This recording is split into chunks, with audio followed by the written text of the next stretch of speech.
Hey guys, it's GirlGotGame and welcome back to The Letter, where today we are going to save a certain Irish lass.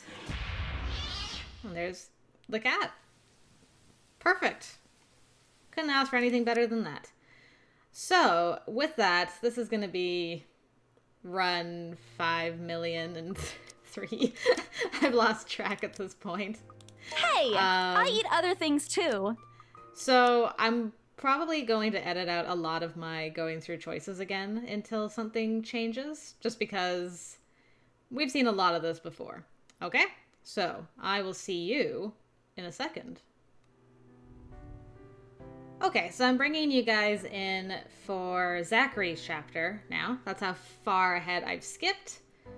Bella and Hannah are dead currently, and this is us showing the pictures to Ashton. I haven't picked this option before, so this will unlock something new for us.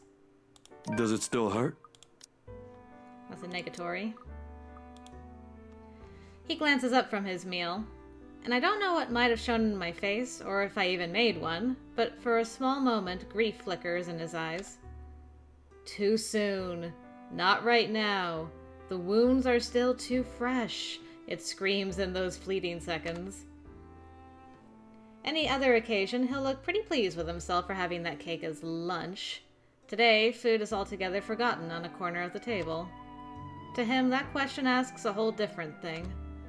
Because talking about this means going back to that day, means reliving what we all saw, means having to accept all too early what has suddenly changed. She's gone. Ash, Wipe that look off your face. I can take a hit. you know I don't mean it that way. I realize that. Besides, this isn't the first one. You also clobbered my jaw that time on a bank robbery case, remember? Nicely done, Z-Man. Nothing but a little misunderstanding, that one. Of course, if he hadn't shown up, I might have ended up spending jail time longer than necessary due to some mistaken notion by a lazy cop. How many years has it been? 7? 8? We were still a little green back then, rough around the edges. Funny how much we've all changed, yet not at all in the span of a few years.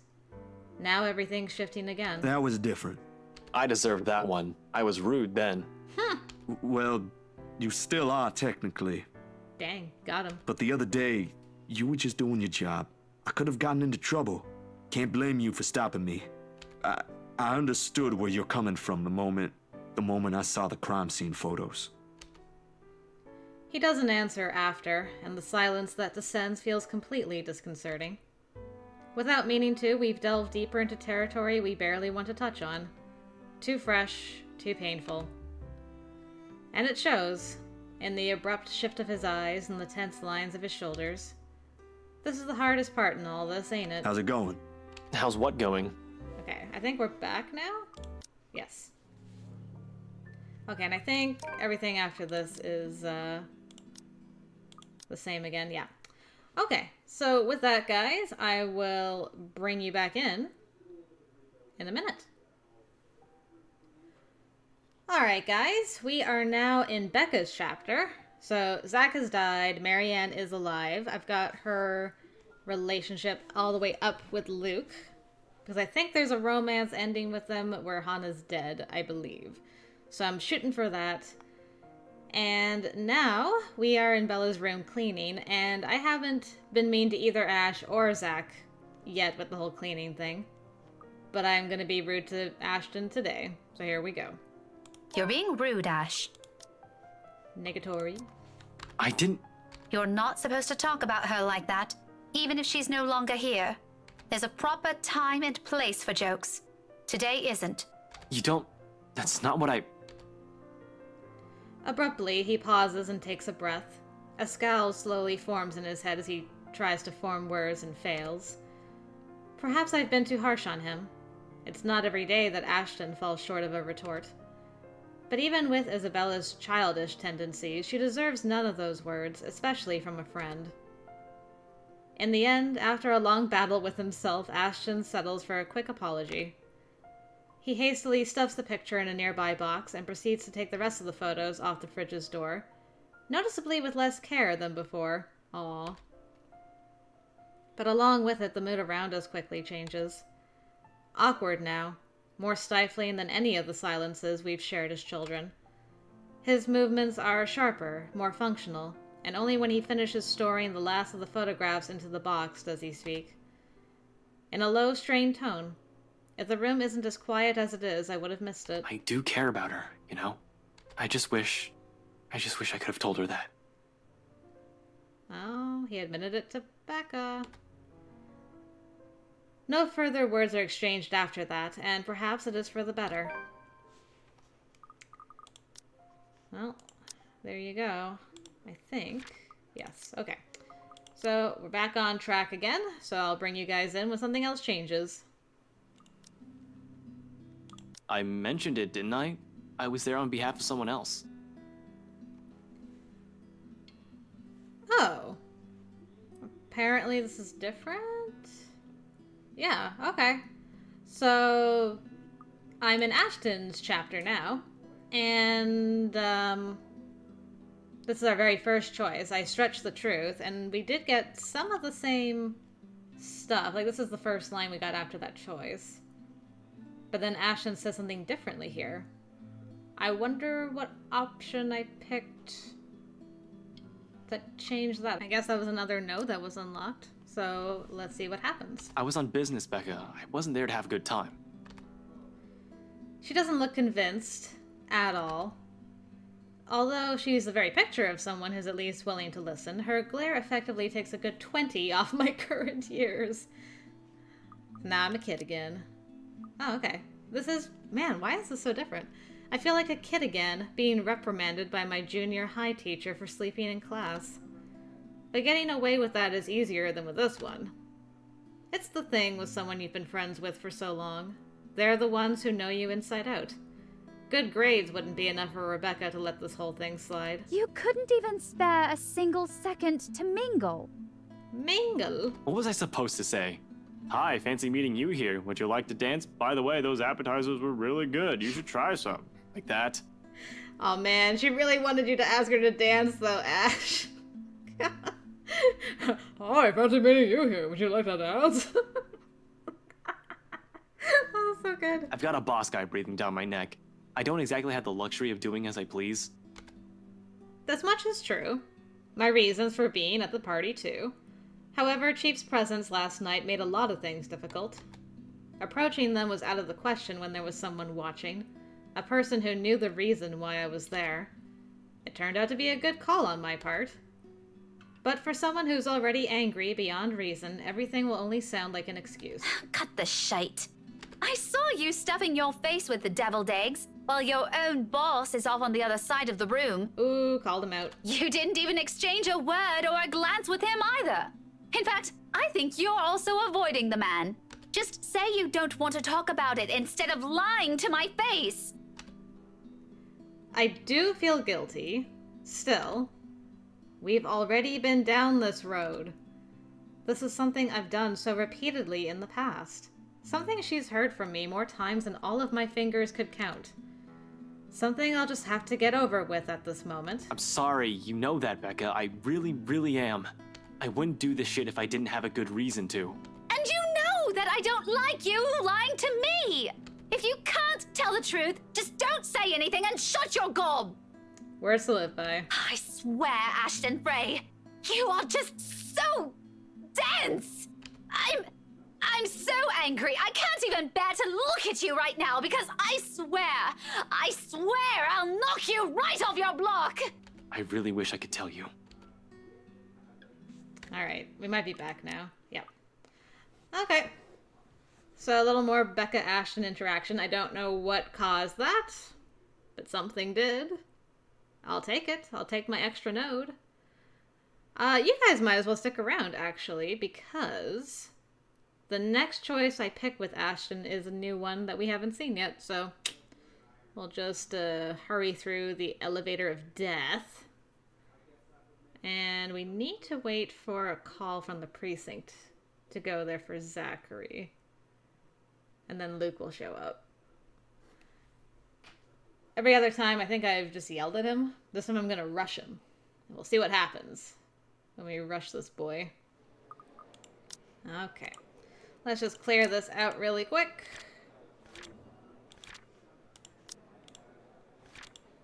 There we go. Alright. Nobody will blame me if I ruin his pretty face, right? Not with all the shit he said. Nothing would be more satisfying than to see his smug face all battered and bruised. Nearly every fiber of my being is just itching to beat some sense and decency into him. 2 other officers put a hand on my shoulder to stop me from doing something I'll probably regret. Inspector Abigail and Officer Carl. Don't do it, man. Listen, we all know he's a big shot. Landing a good right hook is only going to do just that. Land a good right hook. Alright, another CG. Cool. But it isn't going to save your friend, and you won't be doing yourself any favors. If you want him beaten and humiliated, it's got to be in court. I don't know. I'd love to see Moneybags over there get wailed on by Karate Kid. My bet is on that giant with the glasses, though. Well, you're not helping. But you don't want assault charges on you, do you? Abigail's very astute. I don't, but it'd be worth it. Really, it's like I can't even hear myself right now. I've grown so far as a detective, but as I stand here, I'm that rookie detective, reckless in my pursuit of justice all over again. When I shouldn't be. Not if a mistake on my part might cost Zach's life. I don't doubt it'll be satisfying, but Carl is right. He's not worth your badge or the trouble. Trust me. Whatever. Just let go, will ya? Aw, I didn't get to deck him. I was looking forward to that. The only one who got close enough was Bella, and she threw water on him. An LPD officer informed Ashton of Zachary's detention. Immediately, he rushed to the precinct where he met Luke Wright, there to file the charges against Zach. But before the detective could confront him, his fellow officers stopped him, much to his annoyance. Their hand on my shoulder stays. If anything, their grip on me tightens. In the end, it's the look that the chief throws my way that makes me falter. They don't even let go of me. Not until Wright and the chief are out of my sight. And it's awkward going on from there. Okay. Might be back. Alright, so we're just gonna ride this out until the end. Because the next choice is disarming I'll keep Luke. that in mind. Oh. You're not that bad after all. Oh, really? That's the flashback you hear? Oh, we spent time with him and... We're all in danger. I thought you were my friends. Why don't you believe me? I'm sorry, Bella. Yeah, I spent time with her with the professor, and I got her to smooch him on the cheek, so we got another story update there. Okay, cool. Get some more story updates. I'll take it. I am curious if Ashton will, like, suplex Johans again, since somebody's alive. Somebody being Marianne. Is he still gonna give Marianne the taser? Alright, our girl's alive and has been fed a granola bar. What about Zach? Why has that changed? My goodness. The things that change in this game, sometimes I'm like, oh, that's pretty obvious. The other times, like, what did I do that changed something? What about Zach? Okay. Wrongfully accused. And you couldn't even get him out. What about Becca? Oh, the way she fell to her death, but all you did was watch. What about Isabella? She warned you, didn't she? And you think you deserve to even an ounce of her love? Did you think this'll bring her back? You can't even save her. You can't even do anything for her. They're all dead because of you. You're the one who took that letter off Isabella's hand that day. You're the one who opened it. How does it feel, I wonder, to know you're responsible for all of this? For their deaths! What do you think I'm doing? Why do you think I'm still trying to fix this? This sounds familiar. Is it not the same? In the end, your own incompetence led to the deaths of everyone you cared about. Ghost, you confuse me. Oh, is this because they're all dead? Oh, of course.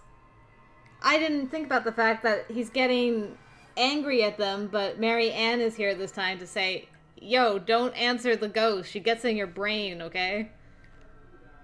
It laughs, sharp and piercing. At its sound, something in me snaps, a rage hastily unfurling, red filling my vision. And the next thing I know, I'm raising my hand and something grabs at my wrist, followed by a buzz as another voice breaks through the haze. Don't listen to it! Fog from my mind lifts. Every sound, every noise returns to me, flooding my every senses.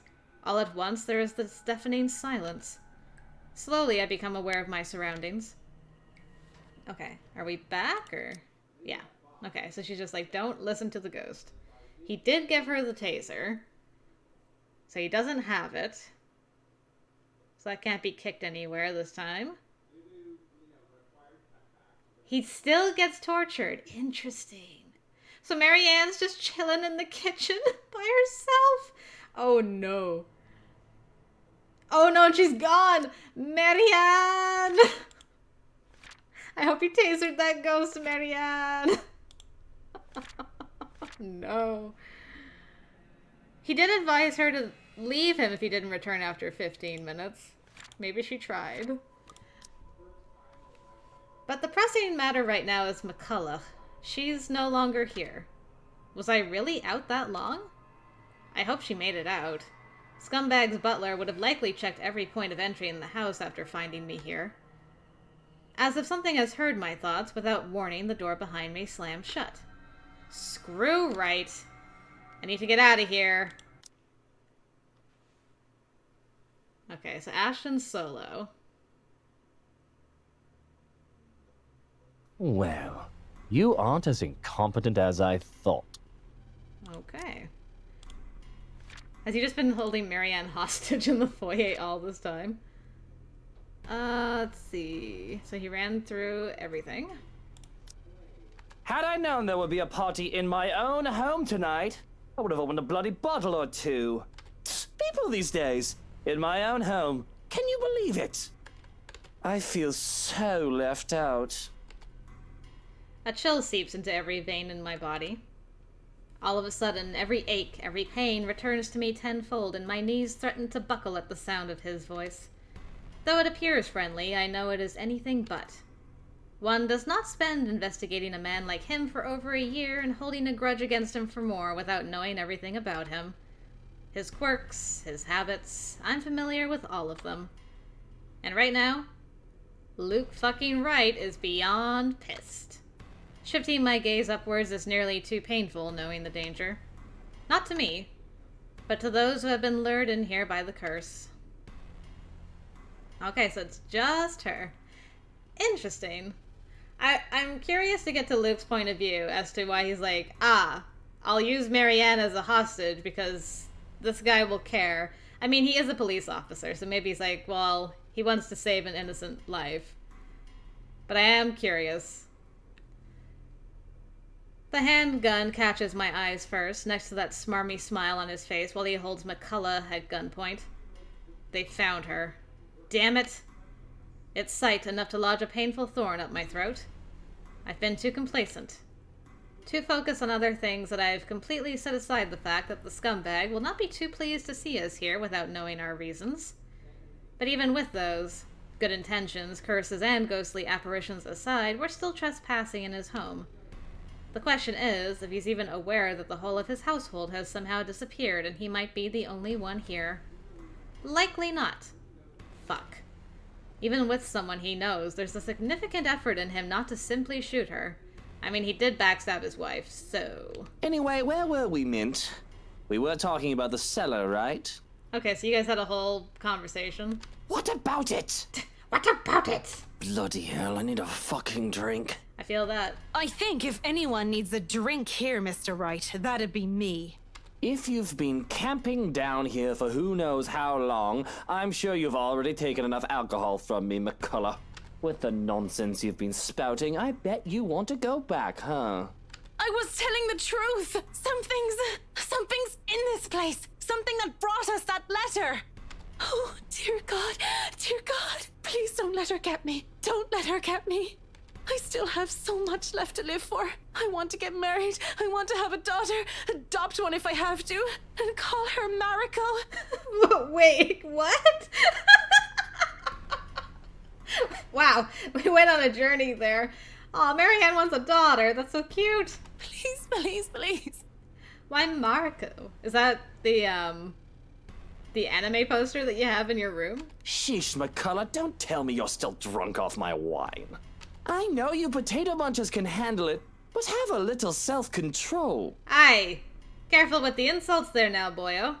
No, you have to believe me. You have to get out of here. Look, you're obviously still delirious. Don't worry, I always consider pressing lighter charges if it's a woman I have to deal with in court. Bonus points, since you did good work with the house. Bonus points. Oh, God. Can't say the same for feathers here, though. But really now, I swear the people of this city need to be taught the meaning of privacy. This is how you want to start the week. Why don't we just go with a bloody massacre if we want to surprise people in their homes, huh? Casually, he waves the handgun at her as if it's just a mere toy and his words are no threat. The safety's off on his. Nothing's stopping him from pushing through with his words. Call me paranoid, but at the slight gesture I draw my own and level it at him. Finger on the trigger and ready to release the safety on mine in case things go south. Okay. Well, this is turning out to be quite interesting and entertaining so far, with Luke and Mint. Or Whiskey and Mint, I guess I should say. Well. Time to disarm him. Sorry about this. Bang bang. Alright. I don't know if Marianne will care that Feathers got impaled. Doesn't seem like it. Nope, she just let him bleed out by himself. Wow! He let you out of that jail cell, you know, Marianne. The least you could have done. It's like, hold his hand or something. I guess not. She's just like, I don't want to die. I have a daughter to have, okay? You don't understand. I'm staying far away from any death. As is possible. Okay. I don't think there's any choices in Luke's chapter. So it's just whatever gets unlocked, gets unlocked. We'll find out. I mean, I know with Marianne, there's no way either of them are burning down the house. So if they're burning anything, it's the letter. Of course, there's also the possibility the ghost might just kill Marianne, like she does with Hana if Hana's alive. I'm not sure, though. We'll have to see. Okay. It's Halloween. We're getting there.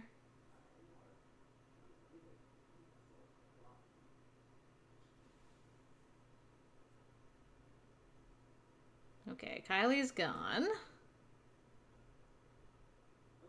Alright, we're gonna get all the flashback stuff.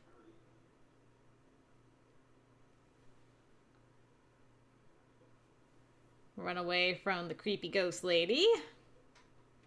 Shroken puts us to bed. Okay. It's the actual night of the event.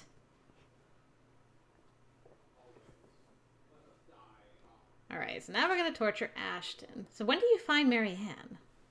She was in the kitchen when I found her. I tried to bring her with me, but she refuses to go beyond the foyer. Marianne, why did you have to stay in the foyer? Honestly. Okay, just gotta clear all this stuff. Okay. Okay.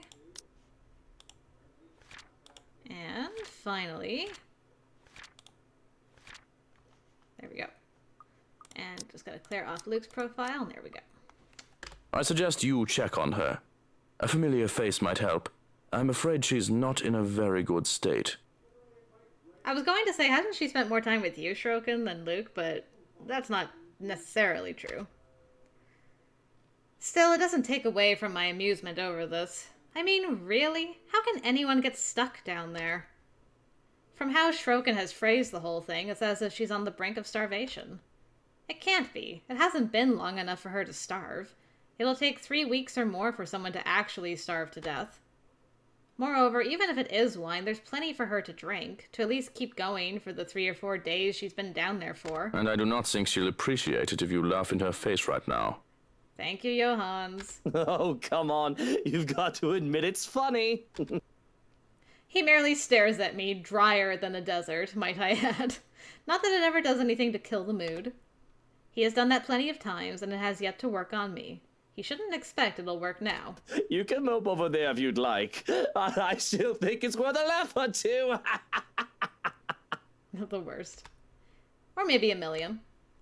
Really, all business and no nonsense air. Then she goes and gets herself stuck somewhere in a mansion she's working on. I thought she has the blueprints to this place. No matter where you look at it, it's funny. And you wonder why people don't last long when they work for you. Whatever. Let's just get this whole thing over with. Foyer, right? You're also bringing the gun? Yeah, I need to threaten her with it later. Have you found the woman yet? He merely grimaces. Then I'm bringing the gun. Then I'm bringing the gun. And while I'm checking on her, go fix this fuse or whatever caused this power outage. Despite my lighter mood, there's a long while where the both of us are quiet and nothing but the pitter-patter of the rain fills the air, until I leave him for downstairs. Alright.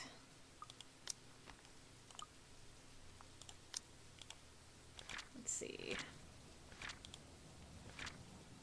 Aw, my goodness, my poor girl. Unable to get any information from the detective, Johannes left to find something they could use to clean the bloody mess in the study. When he returned, however, he claimed to have found their missing interior designer in the kitchen, and something was wrong with her. Things really do seem like they're looking up, however.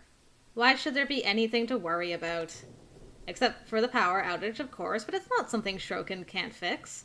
Light will be back in a few.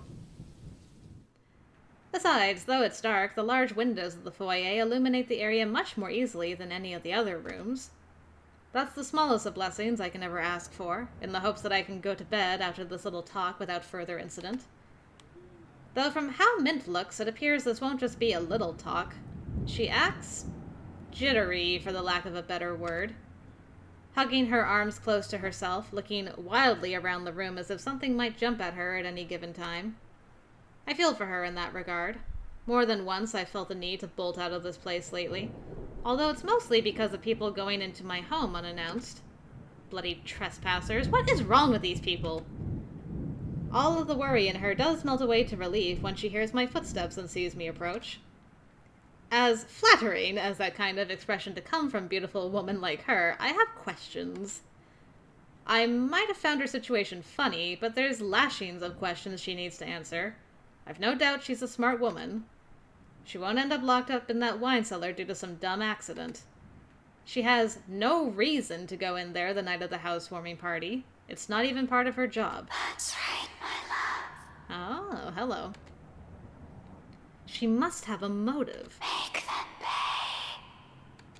And it better be a good one. For all the wrong they've done to us. Or friend or not, a bullet to the head is least she deserves for being part of this nightmare. Mr. Wright, I am so glad you're... I wonder if it's friend because I chose not to sleep with him? Possibly that might be what that story update was. Oh, Mint, Mint, Mint. I heard you spent quite some time in my wine cellar. It's not what you're... it was an accident. The afternoon of the housewarming party, I was... You know, if you wanted to swim in some booze, you could have just asked. Bees. Hell, I would have taken you somewhere nicer myself. It's not liquor I went there for, Mr. Wright. I swear! In the wine cellar, there was... Thunder crackles once again, cutting her off. This time its sound hits close enough that it nearly feels as if the windows and the ground itself are rumbling. All is deathly still for a moment. When it passes, however, and I turn back to Mint, she looks like she's seen a ghost. Okay. All of a sudden, she starts blubbering incoherently. Covering her ears with her hands, her fingers grasping at her hair and pulling up the locks and whispering prayers to herself. I know being trapped, alone in the dark, is a trying experience. Those wogs have done that to me in the past to keep me away whenever they hurt Mum and I decide to fight back. Interesting. But this? Lorraine! Oh, Lorraine! Oh no, are you still seeing Lorraine? I'm so sorry. I'm so sorry. We were young. We should not have... But it's done. It's done. She should be free now. Free from her. Free from that place. Oh, Lorraine. And it doesn't end there. Repeatedly, she talks of the same thing in varying frequency. Something about a Lorraine, a recording of teenagers murdered, and the letter. Of ghosts as if they're more than just stories, and I can't find it in me to take her seriously. It's hard to keep track as it is, in between her sputtering and hyperventilating, without going on a wild goose chase. Or a wild ghost chase, as it were. If I didn't know any better, I'd say she's having a nervous breakdown. Fuck, this is the last thing I want to deal with at the moment. Along with every bloody fucking thing. Look, you've been stuck in the dark for days, most likely. We can get you some food, something warm to drink, and we can all go the fuck to bed and sleep this nightmare off. Bloody hell, Mint. There's no such thing as ghosts. Come, we'll get you someplace. But short of my foot taking on the first step towards her, a noise to my left distracts me. Okay, so they were having like an amicable talk for the most part until Ashton showed up. It briefly halts my movements while curiosity takes over every murmurs in my head. And it's a good thing, perhaps, that I did, because as soon as I look up, I see him. The detective.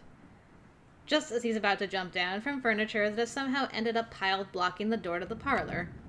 What happened there? And did he really think getting out of this house will be that easy? Teach him, my lord. Put him in his place. My hand's already moving before any rationale can stop me, fingers firm at my gun when I finally release the safety from it and take aim. Not at him, but at Mint. Because if anything, I know his kind follows some form of moral standard. He won't let an innocent be harmed. Okay, that's what I figured. My finger on the trigger is more than itching to shoot, but I hold back. Sure, I could have simply taken aim at him, but more than seeing him bleed, I want to see the expression on his face once he realizes everything he's doing is futile. He's trapped. A life's in my hand. His life's in my hand. Well, you aren't as incompetent as I thought. Had I known there would be a party in my own home tonight, I would have opened a bloody bottle or two. People these days, in my own home. Can you believe it? I feel so left out. I can tell the exact moment the realization dawns on him. A short second of his body freezing and blood draining from his face as soon as his feet hits the floor and he looks up. He's already a prey, trapped by his own recklessness. How pathetic. Anyway, where were we, Mint? We were talking about the cellar, right? What about it? Bloody hell, I need a fucking drink. I think if anyone needs a drink here, Mr. Wright, that'd be me. If you've been camping down here for who knows how long, I'm sure you've already taken enough alcohol from me, McCullough. With the nonsense you've been spouting, I bet you want to go back, huh? I was telling the truth. Something's in this place. Something that brought us that letter. Oh, dear God, please don't let her get me. Don't let her get me. I still have so much left to live for. I want to get married. I want to have a daughter, adopt one if I have to, and call her Miracle. That's my favorite part of this run so far. Please, please, please. Sheesh, McCullough, don't tell me you're still drunk off my wine. I know you potato munchers can handle it, but have a little self-control. No, you have to believe me. You have to get out of here. Look, you're obviously still delirious. Don't worry, I always consider pressing lighter charges for the women. Bonus points, since you did good work with the house. Can't say the same for Feathers here, though. But really now, I swear the people of this city need to be taught the meaning of privacy. This is how you want to start the week. Why don't we just go with a bloody massacre if we want to surprise people in their homes, huh? It's just a passing remark, of course. I'm not stupid enough to do something that'll bring negative attention to myself. Reputation and all that. I can't just risk it. The thought of having 2 dead bodies here, ones that I'm not even responsible for, it's already quite too much. It'll literally be overkill, especially for someone like me.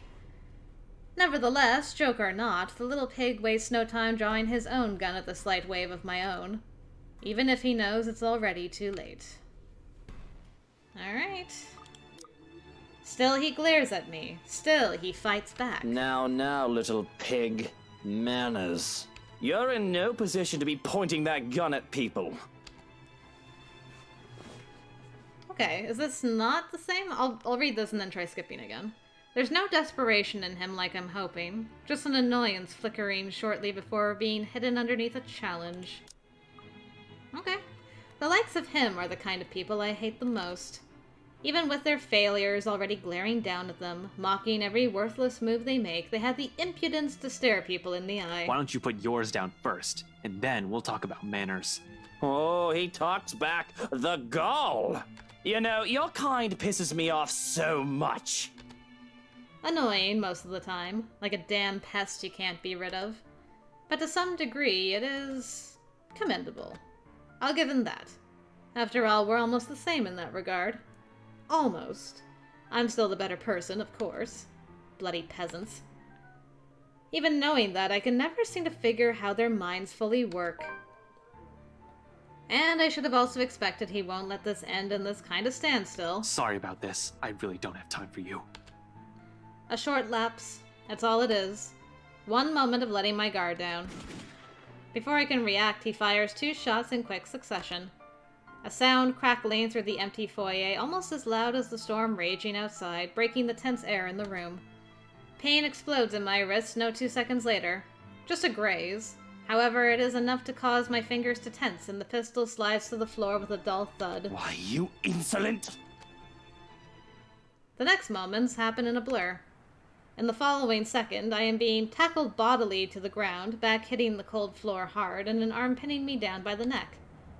There's a fleeting minute of panic and struggle while I try to untangle myself from him before he manages to knock me out. And then... a scream. A wail piercing through the thick air. Shrill and sharp enough for the both of us to cover our ears and hunker down on our knees. And with each sharp note beating harshly against my head are the images again. Faces and voices so utterly unfamiliar, seeping into every crevice, turning sinister with each shift. Okay, are we... Nope. Alright, they are not mine, but they might as well be with how vivid and crisp they appear. Over and over, they all flash behind my eyes until it becomes unbearable. Pounding, throbbing, thudding against my skull, worse than any headache a hangover can give. Bloody, I'll take a hangover over this any day. A haze begins to fill my vision as black spots dance around the corners of my eyes. Beside me, the detective suddenly falls. Muttering something quietly to himself as something distinctly red flows from under him. Blood? This man isn't supposed to be dead yet. He isn't supposed to.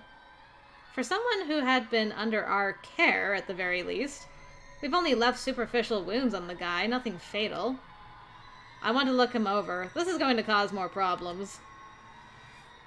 But in the blurry mess of my vision, it doesn't quite register. Nothing does. Except for the voice unexpectedly ringing above the discord, and when I finally gather the strength to look up. Everything falls away into the background.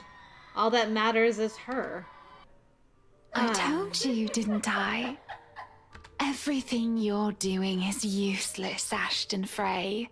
And now, you're dying. Meddlesome fool. How does dying alone feel, Ashton Frey?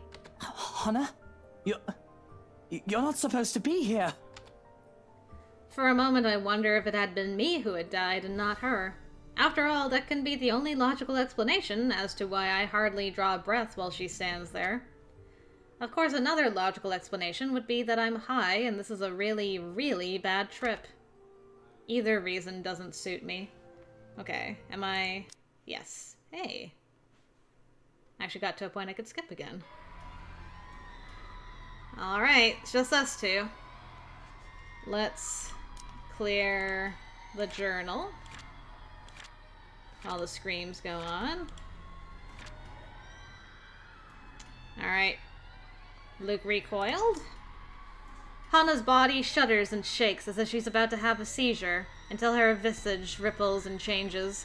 Golden yellow hair is slowly stained with inky black, and her face melts into that of the woman, the maid from before, with a menacing expression on her face. Along with it is the shifting of the very ground we stand on. It's a slow thing, a whisper more than a bang as the darkness creeps into every corner of the room. The walls shudder and groan, blood runs from the ceiling, crawls down the walls and stains the floor. It feels as if life itself is being sucked from the house slowly but surely. The beauty of the place is gone, with only the dead, decaying remains of a mansion left in its wake. I don't have to wonder if it is just the foyer that's become this nightmarish place. I can already hear it. Gone are the growling of thunder and the lashings of rain and wind against the foyer's high windows. All of it has been replaced by a more grating sound. A cacophony of voices from nowhere and everywhere echoing throughout the now horrid walls. A voice that neither belongs to us nor the people who live here. What's going on? Help! Please! All throughout the house, shouts of alarm and surprise ring out, a mirror to the horror creeping up in each of us. Who wouldn't be shocked? This is insane. There seems to be no end in sight to this insanity. If anything, this only feels like it's the beginning of the end. Help me! Oh my god! Please, somebody! Anybody! Who are you? Stay away! No. Stay away! I thought maybe Johann's got away this time because we didn't go into the cellar. Stay away! And he wasn't handcuffed by Ash. Poor Johann's. I'm not afraid of you, you spook!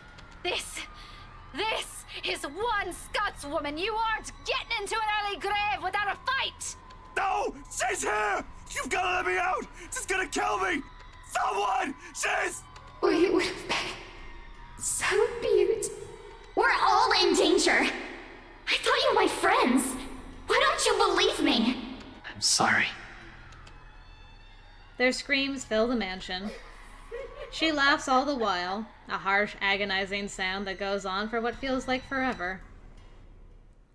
Until there is nothing but silence, her horrid smile, and pale hands reaching out to me. Calling, beckoning, pleading. I'm terrified. I really am, like I should be. But I have never been one to truly stay afraid. I've long learned that fear will not get me anywhere. Cowering in a corner doesn't keep me safe, and it will not keep me alive. Not like rage does. I've learned to use this burning hate inside of me to survive. There is no difference now. Stay away from me! Why? Why do you wish to leave? This is where you belong, my lord. Okay, are we gonna... Remember the blood you shed. No, it's gonna just keep going. The very same one that now taints this house, along with many others. I did not do this, you lie! I did nothing! What of her then? Your wife? Oh... Your sunshine. Doesn't her blood already stain these halls? Stain your hands? She's lying! Marianne's face like, The word sounds so familiar. Just a few days ago, I've spouted the same ones of that vile woman who ruined everything. If it weren't for that munter, that harlot. But it's no use. A seed has already been planted in her head. Defending myself, especially against the likes of her, is pointless. Yet I still continue. I'm not even sure why. I can easily dispose of her now that she knows. Somehow proving this vile creature wrong seems to have heavier weight than the former. Mrs. Wright, Whiskey? How could you even... I don't know what she's talking about. Are you that gullible, Mint? Do you really believe the words of a murderer? Now you deny it. Pointing fingers, aren't we? Wait. You see, my love, no difference. No difference, you and I. Just like the rest of us. Just like every single soul in this putrid wreck. We've waited for so long. You can hear them, yes? Their pleas, their calls, their invitation. Come, my lord. The house seeks its master. She, the monster, reaches out again, her hands a gory, abhorrent sight, along with that smile spread across her face. My body's already moving on instinct. stumbling back, one step at a time in a desperate bid to be away from her. Anything to put distance between me and this vile creature.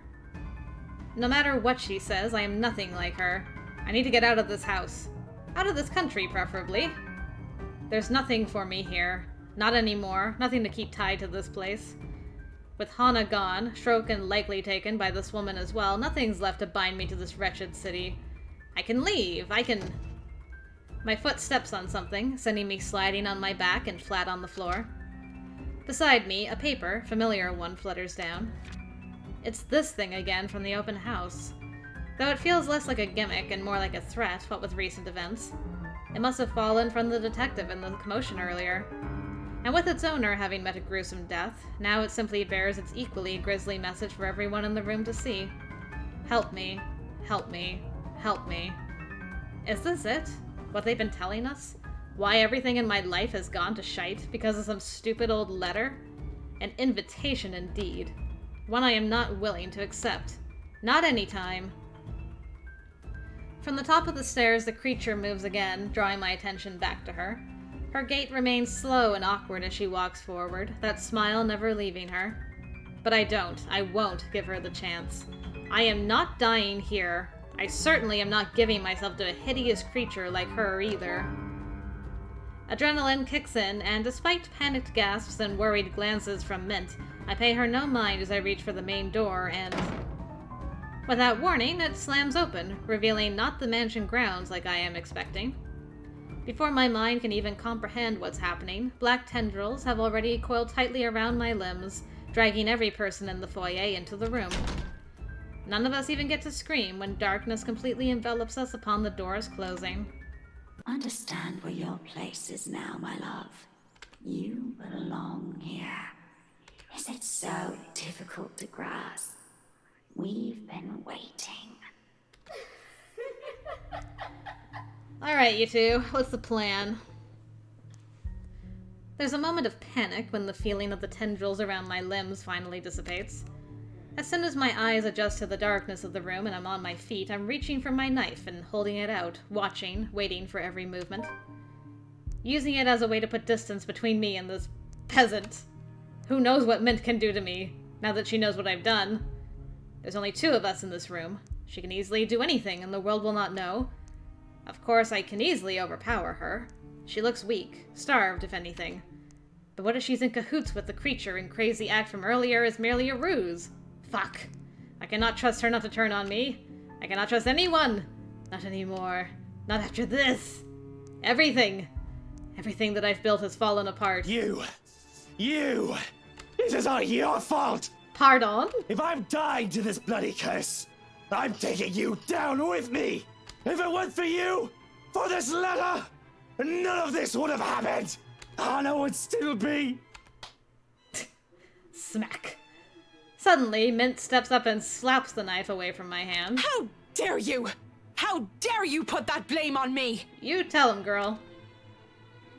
Without batting an eye, glaring at me as if she might just rip my head off in this instant, said knife slides uselessly under the table out of my reach. I've almost forgotten she's here. You were just threatening her. Her ramblings having faded away in the shouting. I should have also expected she's not the kind to submit even under threat. Right now, I appear smaller facing her anger. Last I checked, I'm not the one guilty of murder here! Yeah, get him, girl. The gall of her. Bloody peasant! My head's already aching just listening to this. Does she take me for someone with half a brain? I should have just stabbed her of them and made a run for it. It doesn't help that with each second we spend talking here, the crazier this whole place gets. One of us here in particular... Without warning, amidst the furor? I don't actually know how to pronounce that. Mint snatches the paper out of my hand. It's a miracle it didn't rip right there and there, but the way she glares at it, I think she may want to do exactly that. It's this thing's fault! We should have gotten rid of this thing! We should have burned it at the first opportunity we got! There were children! Victims! All because they had no idea what this thing will do to them! Oh god, those poor souls! They were screaming and begging before she... This cursed thing has to go! She's losing grip with reality. She is. A crazy woman is the last thing I want to deal with, for fuck's sake. The whole world has already gone bonkers as it is. Because you're very cool, calm, and collected, Luke.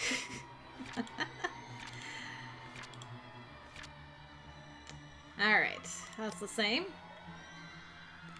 The voices have also become louder and somehow sounding more vicious. If the things in this room start floating, mark my words, I will fucking flip out. And she may not be thinking of it right now, but eventually, she'll turn on me. Such is the nature of humans. I can't let that happen. Fuck, I still have so much to do. Better find a way out of this place as soon as possible if I want to stay alive. And what else is the source of our problem but that sodding letter? Burning this doesn't seem sound, but who knows? We don't understand a shite about this place. Might as well try everything, yeah? Whatever works. If I also have to be the one to make that bloody decision, so be it. And it's an easy decision to make, especially with these cries growing louder. I'm getting tired of it, really. I simply have to act fast, think fast. And what else is the root cause of our problems but that letter? No need to make things more complicated. It started from there, why won't it end there? If what Mint has said is true, then there's all the more reason to destroy it. Put an end to this madness before anyone can think of passing it on to someone else. Before the situation can stretch on far too long for my taste, I snatch the blasted paper away. Give me that. For a second, she appears offended until I take out Mum's lighter. The sight of it shuts her up. But I have no need for her opinion. In the next moment, I'm already setting the letter on fire. Yeah, I kind of figured they would do that. And it doesn't take too long for the thing to catch fire. It's old, for heaven's sake. Though I make sure none of the ashes end up on anything flammable. It'll be an inferno inside the study, with all the books and documents stored here. Not that a big flame's anything to worry about in this case. In fact, in a matter of minutes, the damn thing has turned to ashes on the floor. With nothing left to burn through, the fire dies, fades into thin air and a whiff of smoke, leaving only the awful scent of burnt paper in the room. But as the last of the paper turns into cinders... A sharp, agonized wail echoes from somewhere in the mansion before quickly dying out, taking with her the horror she has brought upon the mansion. Slowly, before our eyes, the mansion changes again. Blood fading from the walls, ceilings, and the floor, returning the place to its old beauty. Gone is the darkness, quickly replaced by the artificial lights in the room. Even the smell of blood and gore has completely disappeared from the room. Perhaps the only thing undesirable left is the dumbfounded look I'm being given. It must be nice to live such a mundane existence. See? Wasn't that easy? For fuck's sake, you need to get your poor head checked! How did you make it this far in life with that kind of thinking? She literally said... Never mind. Well, you can thank me later for this. You may now show yourself off my property before I call the police on you.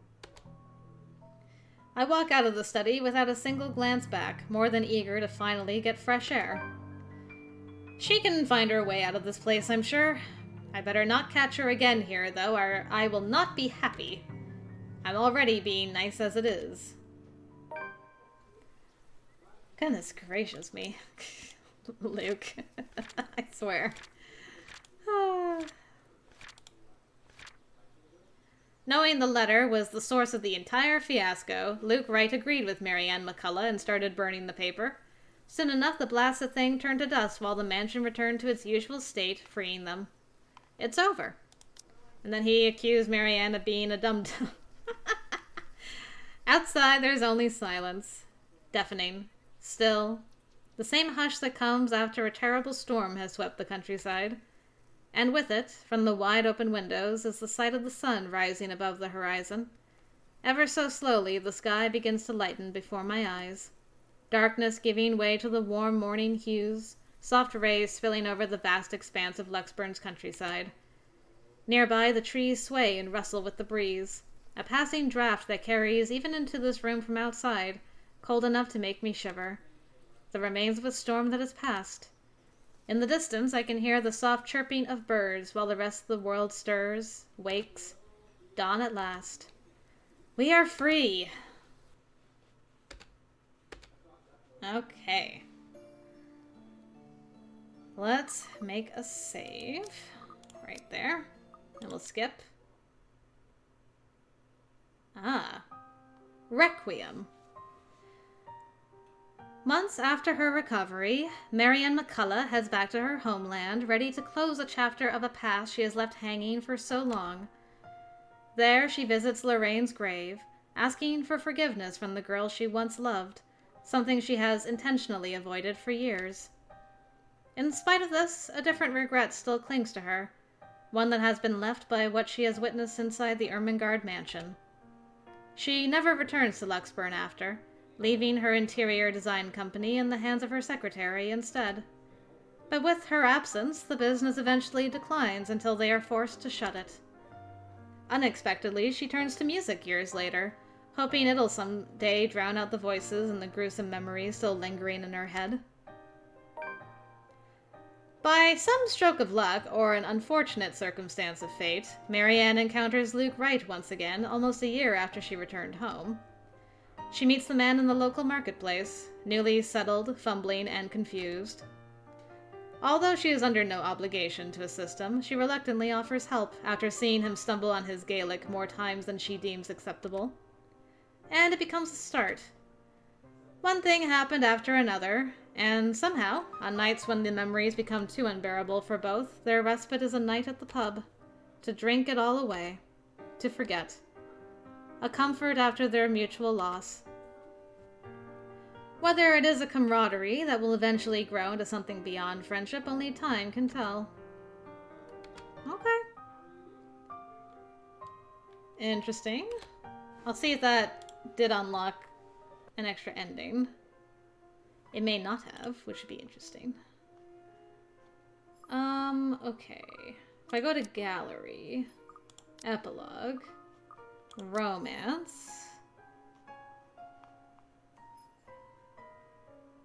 Yeah, I think it did actually. There's 1 and 2. I don't know what the difference is between them. I guess because one is like mutual loss and the other one isn't. Awesome. Okay, so that's at 90, which is great. And if we check out our journal, not our journal, our branching tree. Hey, we got an extra 1%. I don't... Yeah, we unlocked like a little bit extra on Zachary's. A little bit more on Rebecca's. Ashton should have changed a little bit. Let's see. Okay, there's still stuff here, but I don't know what that is.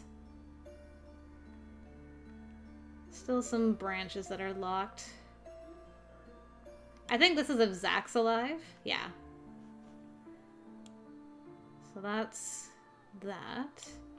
And then this, I don't know. Don't know what that story update is. Maybe if Becca's alive. In which case we'll get that next time. Okay, so we didn't do anything here. We just went down here. And we skipped everything. Alright, then we went back to the middle. Went up. Whatever all of that is. And then we went down. Down, down, down. And skipped, like, everything else. Okay. And then for Lukey boy... Okay. We did actually unlock quite a bit with Luke, but that only ended up being 1%. Man, all those butterflies are open, though. That's good. Okay, then we went down. Then we went back up. Couple of things there. Then we went down and avoided everything. Okay, then we went back up. Whew. Alright. We went for a long time, just like not touching anything. Alright, this must be like the Marianne stuff. I'm assuming. There's a lot involved in that. If it is Marianne being alive, like look how much stuff is in there. That must be what it is. Goodness gracious me. Alright, well, we got Marianne's Requiem ending. I like that she went back and still found some peace and closed the chapter on Lorraine that she had avoided for so long and started writing music. That's kind of neat. I really like that. I hope she has her daughter one day. Oh, that was funny.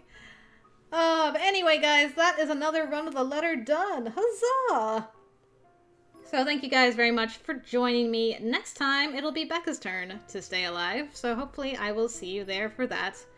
Until next time, guys, I will see you later.